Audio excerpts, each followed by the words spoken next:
This is it. आज मेरा chemistry का एग्ज़ाम था and I am going to tell you. मैं 1:30 बजे मेरा एग्ज़ाम खत्म हुआ, 2:30 बजे तक मैं घर पहुंची। क्यों? क्योंकि हम लोग होली खेल रहे थे और वहाँ पे हमारे प्रिंसिपल सर पहुंचे हुए थे एंड ही वाज लाइक, इतना अच्छा गया तुम्हारा मतलब मुझे तो नहीं बोला, आई हर्ड कि उन्होंने किसी को बोला कि तुम्हारा एग्ज़ाम इतना अच्छा गया कि तुम होली खेल रहे हो। फॉर द पेपर मैं घर पहुंची और मैं चित्त हो गई क्योंकि मतलब मेरे को पता था कि पेपर ठीक गया है मेरा, बट मेरा मन नहीं था चेक करने का, तो मैं सो गई क्योंकि मैं रात को शायद 1 बजे सोई थी एंड देन मैं सुबह 4:30 बजे उठ गई थी, तो मैं सो गई। और फिर मैं 4 बजे उठी और मैं कलर के साथ सो गई थी, तो मुझे अभी नहाना पड़ा एंड मैंने सोचा फिर थोड़ा पढ़ लेती हूँ, तो मैं रिवीजन कर रही थी, पीवाईक्यूज लगा रही थी मैथ्स के। उसके बाद मैंने सोचा let's make a video about chemistry, why not. तो मेरा सेट 3 था first of all and set 3 usually hard आता है। मुझे नहीं पता सीबीएसई वालों को सेट 1 एंड सेट 3 वालों से क्या दिक्कत है, बट ये दोनों सेट हार्ड आते हैं, ऐसा मुझे लगता है। सबके अपने ओपिनियंस होते हैं और मेरे 10th में भी सेट 3 था। भाई 10th के सेट 3 में तो मतलब जब मैं 10th में थी ना तब तो सेट 3 हार्ड आया था, मैं लिख के दे सकती हूँ।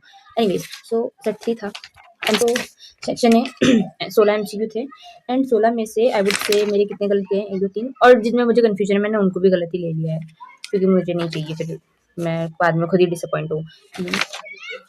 तो 7 एमसीक्यू मेरे गलत हैं 16 में से, मतलब 7 मैं ऐसे डाउट में बोल रही हूँ अगेन, बट ठीक है चलो लेट्स टेक 7 एमसीक्यू गलत हैं and I am not disappointed क्योंकि मेरे जो जो एमसीक्यू देखो, क्वेश्चन नंबर 4 है, ठीक है, एंड इट्स सो इजी और मैंने देखो मैंने मार्क भी करा हुआ है और मुझे पता नहीं पेपर के ये मैंने बी ऑप्शन मार्क करा था एंड यही था आंसर एंड मुझे पता नहीं कि पेपर के लास्ट 15 मिनट्स में मुझे पता नहीं क्यों आता है, जब मैं गो थ्रू कर रही थी लास्ट में मैंने बी को काट के ए कर दिया, मुझे पता नहीं क्या हुआ और मैंने ए कर दिया। ये सब तो गलत ही गए, मतलब ये ऊपर वाला and this question. Okay so इसमें क्या हुआ, पी की भी वैल्यू थी, मुझे पता था आंसर सी है, मैंने बहुत अच्छे से समझ के दोबारा से मतलब मैंने मार्क करा आंसर सी, ठीक है। उसके बाद मैंने पूरा लिखा क्योंकि मैं पूरा ही लिखती हूँ, मैंने पूरा सी लिखा, ये पूरा लिखा। उसके बाद मुझे पता नहीं क्या हुआ, लास्ट 15 मिनट में मैंने इसको काट के डी कर दिया। फिर क्या हुआ, फिर मुझे दोबारा से पता नहीं क्या हुआ, फिर मैंने दोबारा डी काट के सी करा, बट अगेन लिखने की जगह नहीं थी, बट आई होप कि वो मुझे मार्क्स दे दे सर क्योंकि वो सी तो क्लियर था ही ना। फिजिकल इनऑर्गेनिक बहुत, मतलब मेरे को नहीं पता, शायद मैं ज़्यादा अच्छे से पढ़ के गई थी या कुछ था, बट फिजिकल एंड इनऑर्गेनिक बहुत अच्छी आई थी, बट ऑर्गेनिक केमिस्ट्री भाई पेपर बनाने वाले ने शायद सोचा कि बच्चे या तो बिल्कुल इजी ही कर लेंगे क्वेश्चन या तो बिल्कुल हार्ड कर लेंगे, बीच वालों के लिए कुछ, एवरेज बच्चों के लिए कुछ था ही नहीं। मतलब ऑर्गेनिक केमिस्ट्री इतनी खतरनाक मुझे लगता है ऐसे क्योंकि शायद मैंने पढ़ा नहीं था ऑर्गेनिक, क्योंकि मेरी ऑर्गेनिक वीक भी है काफ़ी, but organic was hard to be honest. And organic में मैं लिख के दे सकती हूँ कि मैं 6 मार्क्स का गड़बड़ करके आई हूँ, मतलब वो कटेंगे ही कटेंगे ऐसा है। और एक इनऑर्गेनिक में 2 मार्क्स का क्वेश्चन था, बट आई थिंक 1 मार्क्स मिलना चाहिए, बट ठीक है 2 मार्क्स का क्वेश्चन था एंड मतलब चलो ठीक है, अब जो हो गया सो गया, can't help with it. But भाई तुम ये बताओ, ये क्वेश्चन देखो, आई मीन ठीक है कुछ लोगों के लिए शायद इजी होगा but this question is not easy for me भाई, इट्स सो कंफ्यूजिंग। एक ये क्वेश्चन 3 मार्क्स वाला, ठीक है, एंड एक ये वाला क्वेश्चन, ये इजी है मुझे पता है ये इजी है, बट मैं भूल गई थी रिएक्शन के नाम और मतलब रिएक्शन में क्या होना था मैं भूल गई थी। इजी है वो क्वेश्चन, मैं ये नहीं कहती हूँ हार्ड है, बट मैं भूल गई थी। उसके बाद ठीक है पेपर इतना मतलब आई वोंट से कि बहुत हार्ड आया था, it was moderate kind of, but मैंने फिजिकल और इनऑर्गेनिक बहुत अच्छे से करी थी। मैंने बहुत रिलीजियसली सारे कॉम्पिटेंसी बेस्ड क्वेश्चन लगाए थे, एनसीईआरटी मतलब एनसीईआरटी के सारे क्वेश्चन लगाए थे क्योंकि बहुत सारे क्वेश्चन थे, बट मैंने मतलब एक सैम्पल पेपर में लगाने निकाली थी बट मेरे को टाइम नहीं लगा, और फिर मैंने 2024 का सॉल्व पेपर, तो एक बुक थी, इस बुक में मेरे पास उस वाल की बुक आती है, तो ये मेरी बुक नहीं थी, ये मुझे दी थी, तो ये 2025 के लिए थी, इसलिए इसमें 2024 का पेपर सॉल्व था, तो मैंने ये सॉल्व पेपर दे दिया था एक बारी। टॉपर का पेपर होता ही है भाई, राइटिंग कितनी सुंदर है।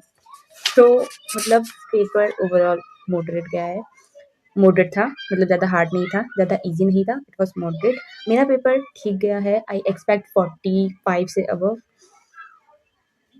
मतलब देखो भाई ऑर्गेनिक से मेरे को बहुत नफरत है और ऑर्गेनिक ही हाई वेटेज रखती है, मुझे पता था ये बात, बट स्टिल मैंने ऑर्गेनिक नहीं करी क्योंकि मुझे डर लग रहा था ऑर्गेनिक करने में स्टार्टिंग में। फिर मैंने फिजिकल करी, फिर बीच में मेरे को थोड़ा आलस आ गया क्योंकि भाई बहुत लंबा गैप था, इसलिए मैंने फिर ज़्यादा फिजिकल में भी ध्यान नहीं दिया, सॉरी फिर ऑर्गेनिक में भी ध्यान नहीं दिया। फिर एंड मोमेंट में मैंने जितनी ऑर्गेनिक कर सकती थी मैंने उतनी करी।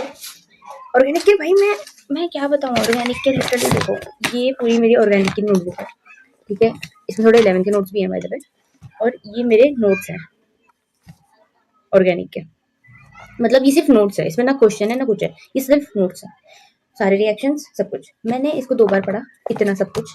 बायोमोलिक्यूल्स बाय द वे अच्छा गया मेरा, एंड बायोमोलिक्यूल्स तो आसान ही होता है। और फिर उसके बाद मैंने ये पढ़ा, एंड देन मेरे और बाय द वे मैं बिस्किट खा रही थी, तो नेम रिएक्शन पेपर में आई ही नहीं, बट मैंने इसको 3 बार पढ़ा था, मुझे यहाँ तक याद है। मुझको पढ़ने में थी बार बार बार बार बार बार।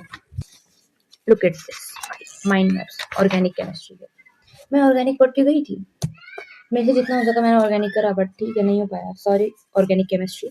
बट अब देख के लग रहा है कि शायद थोड़ा और अच्छे से पढ़ लिया होता तो ऑर्गेनिक अच्छी हो जाती, but I am not disappointed with my self. मैंने जितना करा था उतना, जितनी प्रिपरेशन करी थी उसके हिसाब से इट वॉज गुड। एंड अपने मतलब कमेंट में बताओ कि आपका पेपर कैसा गया केमिस्ट्री का। मेरे हिसाब से this was good, but organic में उन्होंने थोड़ा, क्या बोलूँ मैं, बट ठीक है अच्छा गया paper. Now next is math. ये देखो आप paper, my whole table it's, मैं मैथ्स कर रही थी और फिर मैं ये केमिस्ट्री वगैरह के पूरे नोट्स वगैरह लेके बैठ गई। बाय द वे मैथ्स के लिए कुछ ज़्यादा सोचा नहीं है, बट 35 मार्क्स का कैलकुलस है, which is the scariest part for me. देखते हैं क्या होता है मैथ्स का। बाय द वे आज का पेपर ठीक गया, and happy Holi to all of you. मतलब आने वाली है, 4 दिन बचे हैं। So that's it, bye.